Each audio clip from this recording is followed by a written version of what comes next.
Evangelho do Novo Testamento.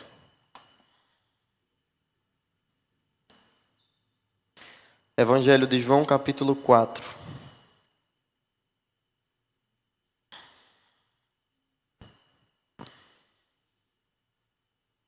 Não leremos o capítulo até o 40, porque hoje trataremos a respeito do encontro de Cristo com a mulher samaritana, mas eu gostaria de ler com vocês do versículo 1 até o versículo 13.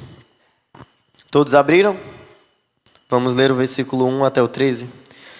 Quando Jesus soube que os fariseus tinham ouvido dizer que ele fazia e batizava mais discípulos do que João, se bem que Jesus mesmo não batizava e sim os seus discípulos, deixou a Judeia, retirando-se outra vez para a Galileia, e era-lhe necessário passar pela região da Samaria. Assim, Jesus chegou a uma cidade samaritana chamada Sicar, perto das terras de Jacó, que Jacó tinha dado a seu filho José. Ali ficava o poço de Jacó.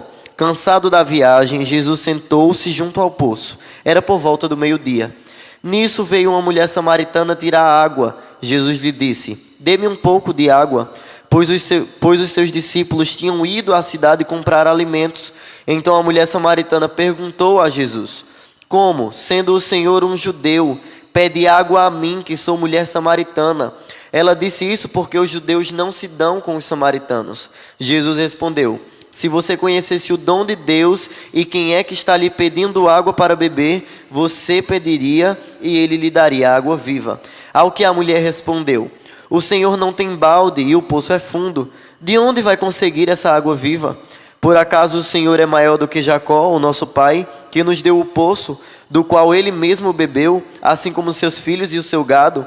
Jesus respondeu: "Quem beber desta água voltará a ter sede, mas aquele que beber da água que eu lhe der nunca mais terá sede.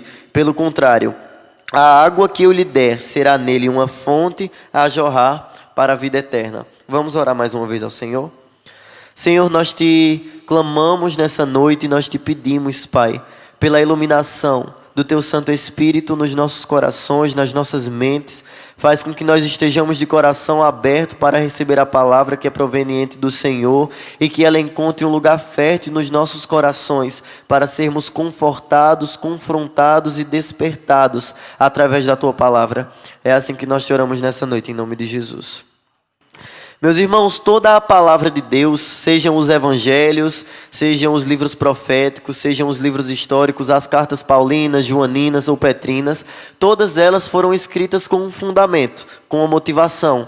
O Evangelho de João foi escrito por João principalmente para enfatizar a divindade de Cristo Jesus por causa da grande quantidade de heresias e falsas doutrinas que estavam surgindo no tempo.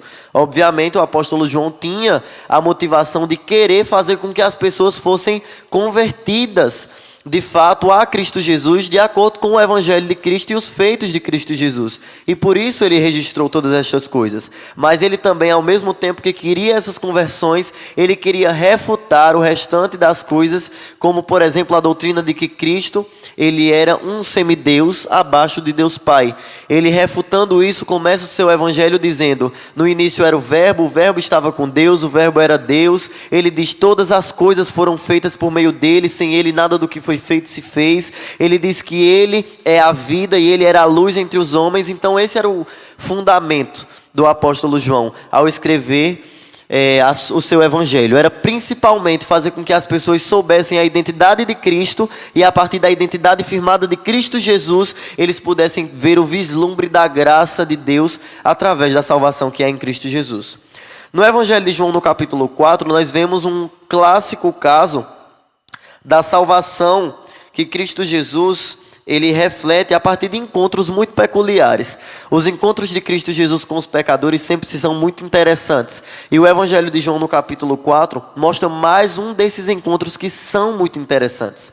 O Evangelho de João, no capítulo 4, inicia-se num momento conflituoso, onde os fariseus estavam discutindo para saber quem batizava mais, se era João Batista, se era o próprio Jesus. E a partir do versículo 3, nós vemos que era necessário passar pela região de Samaria. Jesus tinha outros caminhos que ele poderia ter pego para ir aonde ele queria, mas ele tomou a decisão de ir pelo caminho de Sicar. Passando pelo poço de Jacó, nós vemos que Cristo Jesus tem um encontro com uma mulher específica, que naquele momento, ao meio-dia, estava tirando água do poço. Nesse momento com vocês eu queria refletir algumas verdades que esse evangelho, e mais especificamente nesse encontro de Cristo Jesus, ele pode trazer aos nossos corações aplicações e verdades preciosas para os nossos dias. Eu gosto muito de pregar nessa passagem, principalmente em cultos de rua, né, em proclamações nas feiras, como nos projetos missionários nós costumamos fazer, mas dessa vez eu fiz de um modo diferente. Dessa vez eu peguei essas verdades e fiz por onde elas alcançarem aqueles que também já estão dentro das igrejas, já são convertidos ao Senhor Jesus Cristo. O Evangelho de João, no capítulo 4, traz a primeira verdade no versículo 4 do próprio capítulo 4. Eu gostaria que vocês lessem comigo, é um pequeno versículo, e diz: E era-lhe necessário passar pela região de Samaria. O capítulo 7 diz: Nisso veio uma mulher samaritana tirar água. Jesus lhe disse: Dê-me um pouco de água. Vocês podem perceber que desde o Antigo Testamento, com o que nós dizemos que foi após a queda do homem, no seu proto-evangelho, que foi quando Deus foi até a mulher e prometeu a vinda do Messias, prometeu que Cristo Jesus nasceria, e da semente da mulher nasceria um que esmagaria a cabeça de Satanás. Nós vemos que essa promessa, ela é tida no Antigo Testamento, e em todos os momentos, o próprio Deus se dispõe a ir de encontro aos pecadores. Nesse caso não foi diferente. Cristo Jesus sabia muito bem que ia encontrar a mulher samaritana. Ele estava sozinho naquele poço e ele sabia que a mulher samaritana ia chegar. O Senhor, por mais que tivesse se despido de sua glória, ele também era Deus. Nós não podemos fazer a distinção nem a dicotomia de que Deus era 50% homem e 50% Deus. As duas identidades dele coabitavam perfeitamente, viviam perfeitamente unidas. E nós vemos que Cristo Jesus se coloca num lugar em pleno meio-dia, que não era costume, porque o sol era muito forte. O sol nos nossos dias já é forte, imagine naquele contexto que só tinha terra. Jesus se põe num contexto muito dificultoso, e principalmente porque era aquele horário que a mulher samaritana ia buscar água por ser excluída da sociedade. Primeiro, a mulher era uma samaritana, não se dava bem com os judeus, e a explicação para isso é porque após os exílios que houveram com o povo de Israel, o exílio babilônico, os exílios que houveram durante o período dos profetas, muitos outros povos entraram dentro do povo de Israel. Então digamos que era um povo muito mesclado. O povo samaritano não era diferente, eles eram tidos como indignos do Senhor, indignos pelo povo judeu, e por esse motivo eles não podiam nem compartilhar utensílios, porque os judeus provavelmente seriam considerados pela sociedade como impuros, assim como os samaritanos. E nessa passagem, no versículo 7, fala exatamente a respeito da ida de Jesus ao encontro com mais um pecador. Da ida de Jesus ao encontro de mais uma vida. E a primeira verdade que eu quero enfatizar nessa noite é que precisamos nos dispor a ir ao encontro dos pecadores. Hoje à tarde nós fizemos exatamente isso. Por mais que nós vivamos uma vida de comodismo, porque isso não é relativo, nós vivemos uma vida de comodismo, isso é expressado nos nossos dias, no nosso contexto, no nosso cotidiano. Nós temos muita preguiça de sair do nosso contexto para fazer alguma coisa. Nós temos muita preguiça de sair do nosso contexto para a propagação do Evangelho. Mas Jesus, ele sempre estava disposto, mesmo cansado, a fazer exatamente isso. Nós vemos no início do capítulo que Jesus, e de fato, o Evangelho de João relata que ele está cansado, ele estava caminhando. Jesus também era homem, ele estava com sede, estava com fome. Os discípulos foram comprar alimento e ele pede àquela mulher água. E exatamente na missiologia nós utilizamos como ponto de encontro. Era o que Jesus tinha para exemplificar para a mulher. A mulher estava diante de um poço e Jesus tinha uma mensagem para levar para ela. A mensagem de que ele era a vida, de que ele era o amor, de que ele era a salvação. Nós precisamos, de fato, nos dispor como Cristo Jesus se dispôs. a acolher, amar e buscar os pecadores, independente do nosso comodismo e, de fato, saindo da nossa comodidade dos dias. O Senhor não nos chamou para o comodismo e nem muito menos estarmos dentro das quatro paredes todos os domingos e somente isso. Nós temos apenas uma vida e essa vida tem que ser voltada para o reino de Deus. Nós temos apenas uma vida e o apóstolo Pedro diz que nós somos peregrinos aqui. Enquanto peregrinos aqui, nós temos que fazer com que a nossa vida valha a pena, fazendo com que ela seja vivida para o Senhor. Então a primeira verdade é: precisamos ir e ter disposição a ir ao encontro de pecadores. Independente de onde você estiver inserido, eu acredito que todos nós temos vários ciclos sociais. Mas é isso que o Senhor quer de nós, que nós possamos estar dispostos a ir ao encontro de pecadores, mesmo que seja ao meio-dia e você esteja morrendo de cansaço e de sede, como Jesus estava. Jesus estava cansado, Jesus também estava com sede, mas ele não tinha perda de tempo para fazer com que ele fosse beber água e deixasse a mulher samaritana ao léu, sem escutar a verdade do Evangelho. Ele foi pregar a verdade do Evangelho, a verdade de que o amor estava nele, de que ele era a luz dos homens, como o apóstolo João diz no início do Evangelho. Quando vamos seguindo para o versículo 13 e 14, nós vemos a segunda verdade que esse texto traz aos nossos corações. Jesus respondeu, versículo 13: quem beber desta água voltará a ter sede, mas aquele que beber da água que eu lhe der nunca mais terá sede. Pelo contrário, a água que eu lhe der será nele uma fonte a jorrar para a vida eterna. Jesus não estava disposto a proclamar qualquer forma e qualquer mensagem. Eu achei interessante uma fala do pastor Moisés hoje na capacitação antes do evangelismo, na qual vocês estavam. Ele disse que às vezes nós fazemos desserviço ao evangelho, achando que qualquer coisa pode ser chamada de evangelho. Nós vivemos num contexto onde qualquer música que contenha o nome de Deus, contenha o nome de Cristo, contenha alguma doutrina, contenha alguma coisa que nós professamos, é considerada de fato cristã. Mas isso não é verdade. Nós temos que saber aquilo que nós estamos falando, e aquilo que nós estamos cantando, e aquilo que nós estamos orando e propagando com o nosso comportamento. E por que eu digo isso? Jesus não estava disposto a falar para a mulher samaritana qualquer tipo de verdade, qualquer tipo de sabedoria, como o próprio contexto de helenização, por causa do Império Romano, trouxe para os judeus. Não era isso que Jesus queria pregar. Jesus não queria pregar uma mensagem humanista, uma mensagem antropocêntrica. Você é especial. Você é o espelho que reflete a imagem do Senhor. A sua vitória, meu irmão, terá sabor de mel. Confie no Senhor. Isso não é essencialmente o Evangelho de Cristo Jesus.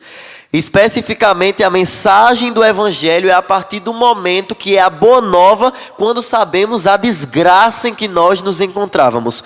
Quando nós propagamos para aqueles que estão perdidos, que eles de fato estão perdidos, eles podem ver o vislumbre da graça a partir do momento que eles encontram a graça verdadeira. Uma pessoa não pode saber que está sendo salva se não sabe que está sendo perdida. Uma pessoa não pode saber que está na luz, que pode ir para a luz se ela não souber que está nas trevas. E a mensagem do Evangelho é exatamente essa.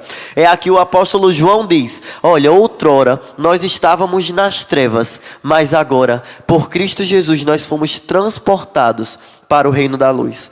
Então a verdade essencialmente do Evangelho de Cristo é a que nós somos devedores do Senhor, mas Cristo Jesus morreu por nós e nos deu a vida eterna. E o juízo que havia sobre nós, a ira que havia sobre mim e sobre você, foram sobre Cristo Jesus. Ele levou sobre si tudo que nós devíamos ao Senhor, tudo que nós devíamos a Deus Pai.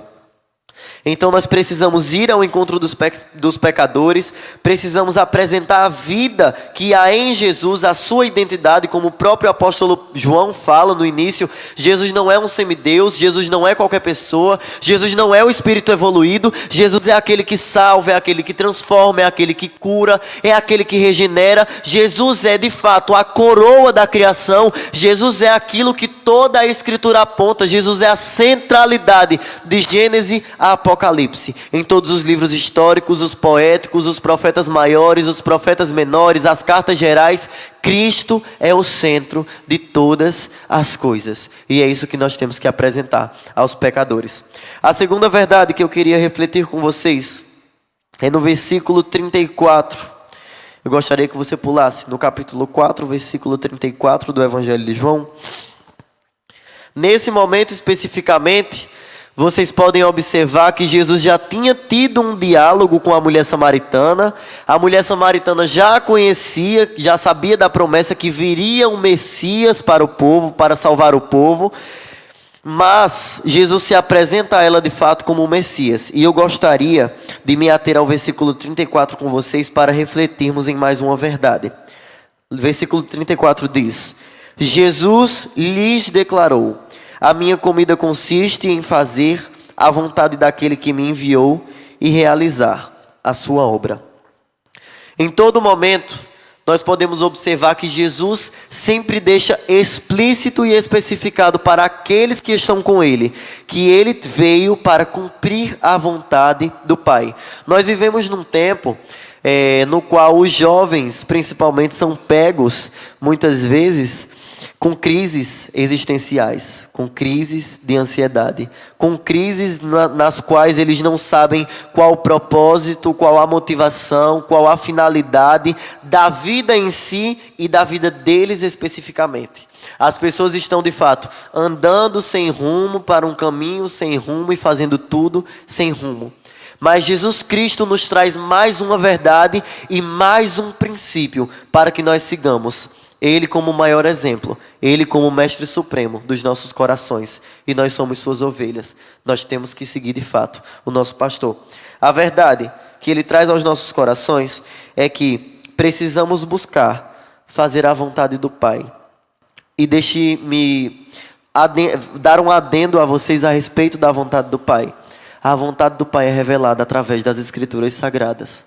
A verdade do Pai já foi especificada há mais de 2000 anos atrás. E por volta de 2000 anos atrás, no decorrer dos dias, nos escritores que foram inspirados por Ele mesmo, para escrever as cartas, os evangelhos e tudo que foi escrito e deixado para nós, que somos filhos, que somos igreja. Isso daqui é a revelação da vontade do Pai, para mim e para você.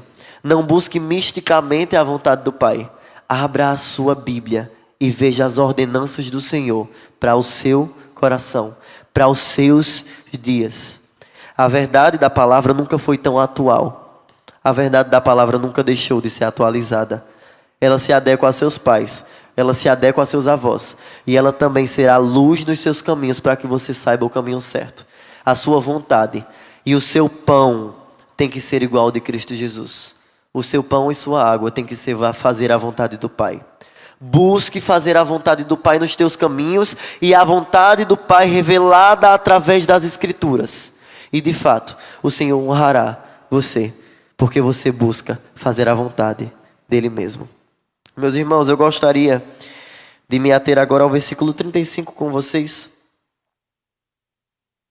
O versículo 35 diz: vocês não dizem que ainda faltam 4 meses até a colheita? Eu, porém, lhes digo: levantem os olhos e vejam os campos, pois estão maduros para a colheita.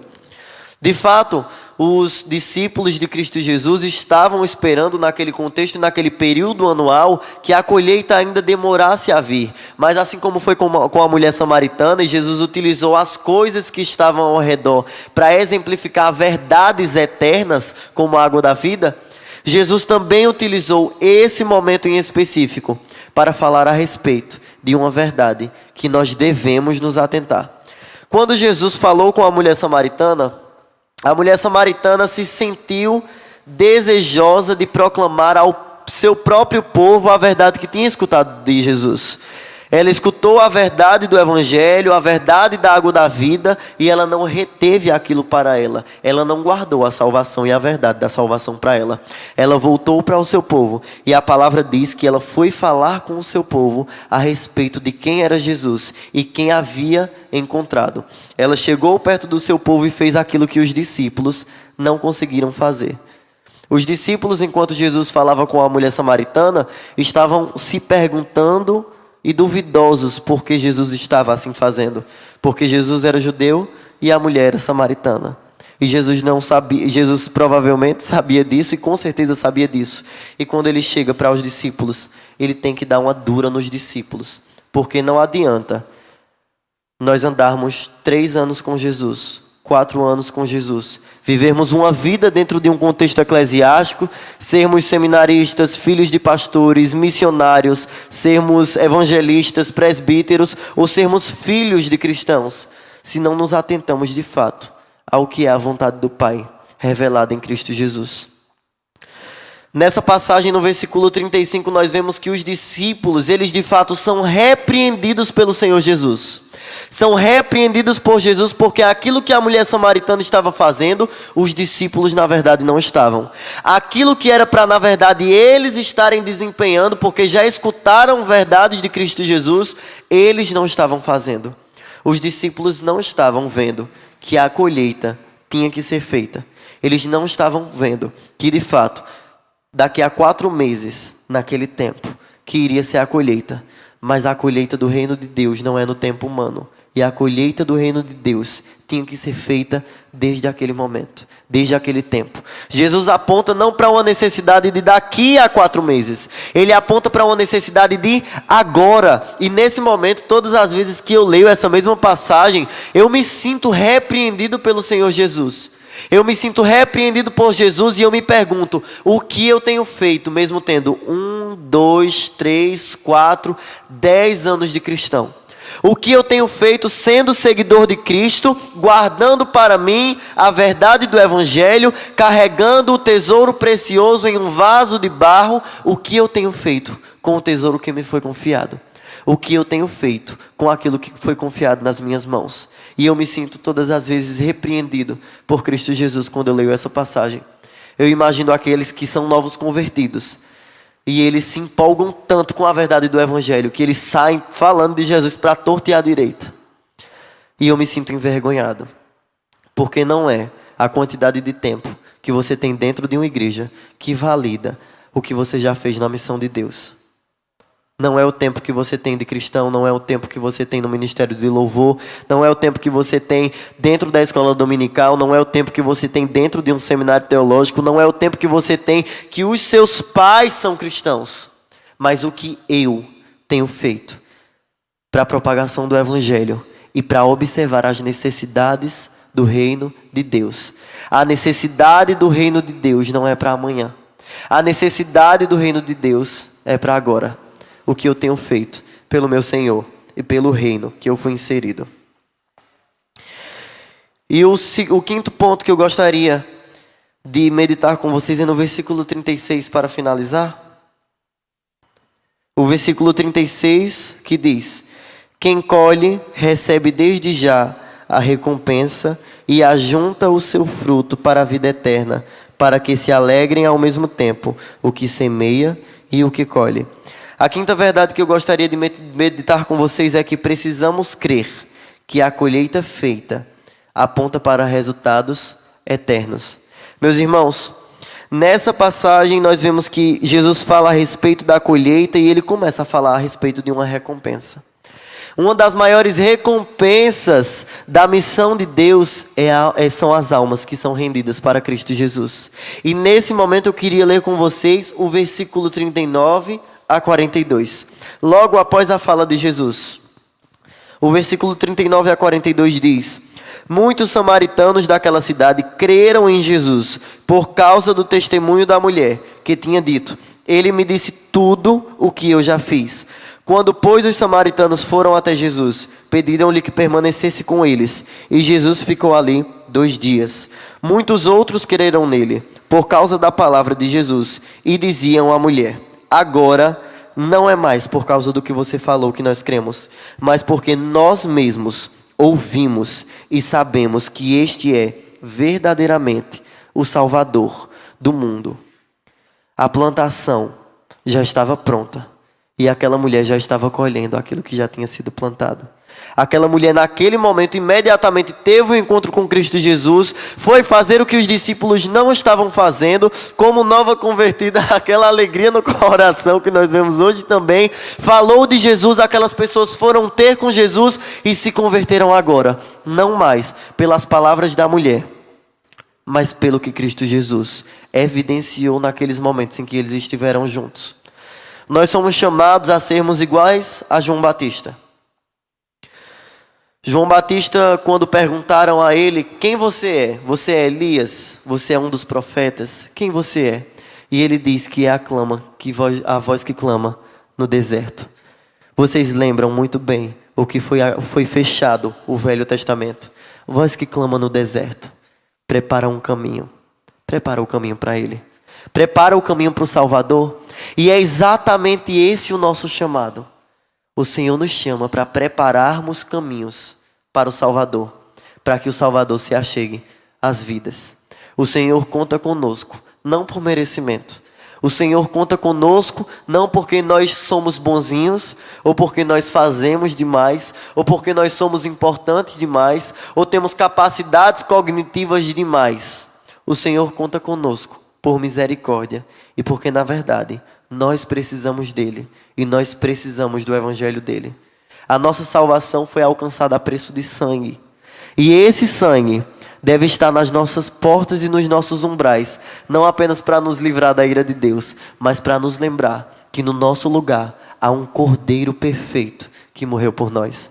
Há um Cordeiro perfeito que era Cristo Jesus. Então esses são os chamados de Deus a nós, que nós venhamos e nós devemos ir ao encontro dos pecadores, precisamos apresentar a vida que há em Jesus aos pecadores, precisamos buscar fazer a vontade do Pai, olhando para a palavra de Deus, precisamos confiar que a colheita é uma necessidade de agora do reino de Deus, e precisamos crer que a colheita feita aponta para resultados eternos.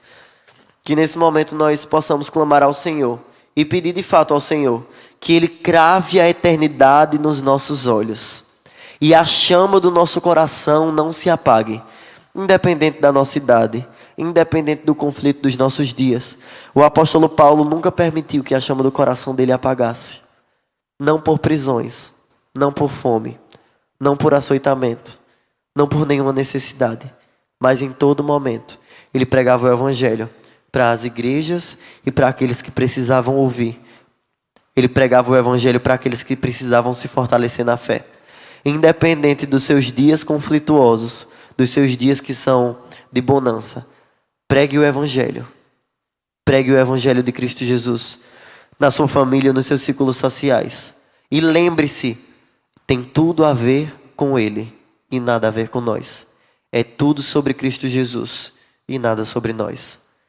O que tem a ver conosco é que nós éramos meros pecadores quando Ele nos salvou. E agora em Cristo Jesus nós encontramos a salvação eterna. Vamos nos colocar diante do Senhor nesse momento, orar ao Senhor